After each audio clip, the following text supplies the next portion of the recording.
അതിന് വിഷയമാക്കേണ്ടതാണ്.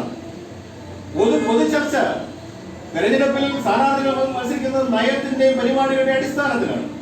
അപ്പൊ ആ സമുദായത്തിന്റെ വിഷയങ്ങൾ എന്താണ്? ആ സമുദായത്തിന്റെ വിഷയങ്ങൾ ചർച്ച ചെയ്യപ്പെടണം.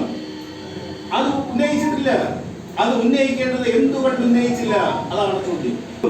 പദ്ധതികൾ ഉൾപ്പെടെ നടപ്പിലാക്കണമെങ്കിൽ ജാതി സെൻസസ് ആവശ്യമാണ് എന്ന് പറഞ്ഞുകൊണ്ട് കത്തെഴുതുവാനും അവരുടെ സമ്മർദ്ദം ചെലുത്തുവാനും ബാധ്യതപ്പെട്ടതാണ് SNDP. ചെയ്യാത്തത് ഒറ്റ കാരണം, ഒരേ ഒരു കാരണം, അയാൾക്ക് മകന് MP സ്ഥാനം വേണം, രാജ്യസഭാ അംഗത്വം വേണം.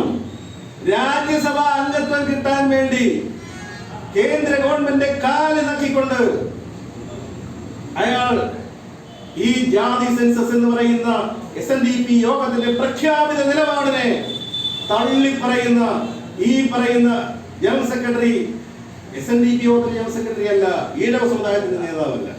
SNDP യോഗം ഒരു നിലപാടില്ലാതെ മകൻ NSSനൊപ്പം, അച്ഛൻ പിണറായിക്കും രണ്ടിടത്തും കാല് വെച്ചു.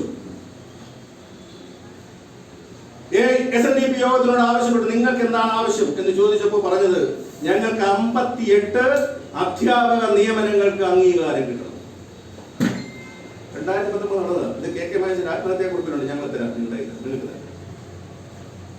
58 അധ്യാപക നിയമനങ്ങൾക്ക് അംഗീകാരം കിട്ടണം. 58 അധ്യാപക നിയമനങ്ങൾക്ക് അംഗീകാരം കിട്ടുമ്പോൾ ഏതാണ്ട് 10-40 കോടി രൂപ പുള്ളിയുടെ വീട്ടിൽ. ഇതൊന്നും ട്രസ്റ്റിലെ യോഗത്തിൽ മരുവെക്കുന്നില്ല. NSS പറഞ്ഞത് കേന്ദ്ര ഗവൺമെന്റ് പാസാക്കിയ നിയമത്തെ അടിസ്ഥാനപ്പെടുത്തി എക്കണോമിക്കലി വീക്കർ സെക്ഷൻ എന്ന് പറഞ്ഞ EWS കേരളത്തിൽ നടപ്പിലാക്കുന്നു. ഇന്ത്യയിൽ ആദ്യമായി കേന്ദ്ര ഗവൺമെന്റ് നടപ്പിലാക്കിയ പാസാക്കിയ നിയമത്തെ അതിവേഗത്തിൽ നടപ്പിലാക്കിയ ഒരു സംസ്ഥാനം കേരളം. EWS കൂട്ടുന്നു.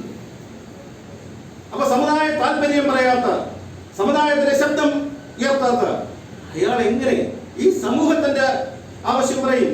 ഈ സമൂഹത്തിനെ എങ്ങനെ അഭിസംബോധന ചെയ്യും? ആ വാക്കുകൾക്ക് എന്ത് വിലയാണ്? അപ്പൊ അദ്ദേഹത്തിന്റെ രാഷ്ട്രീയ നിലപാടില്ല, സമുദായ നിലപാടില്ല. ഇതാണ് ഇതിന്റെ ഈ തെരഞ്ഞെടുപ്പിൽ ഉയർത്തേണ്ട വിഷയങ്ങളെ ഉയർത്താതെ, ജാതി സെൻസസും EWSഉം ഈ സമൂഹത്തിൽ ഉണ്ടാക്കിയ പ്രത്യാഘാതത്തെ പറ്റി ഉയർത്തേണ്ട വിഷയത്തെ ഉയർത്താതെ ഈ തെരഞ്ഞെടുപ്പിനെ വളരെ ലാഘവത്തോടെ സ്വന്തം നേട്ടത്തിന് വേണ്ടി രാജ്യസഭ MP ആകാൻ വേണ്ടിയുള്ള ഒരു കുറുക്കു വഴിയായി ഈ തെരഞ്ഞെടുപ്പിനെ മാറ്റുന്നു, സമ്പത്ത് ഉണ്ടാക്കാനുള്ള ഒരു കുറുക്കു വഴിയായി മാറ്റുന്നു. ഇതാണ് വസ്തുത.